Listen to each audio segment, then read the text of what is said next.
मन विश्राम।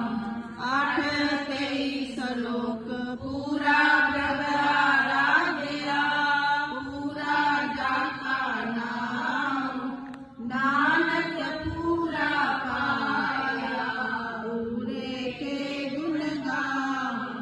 सतनाम शिवाय बृहस्पति निकट कर पेट, मगन करके उतरे चित्त, संजना की तुरमन मंग, साध संग सागर करो, नानक गुरुपुरे नमस्कार, सा संगत परमानंद।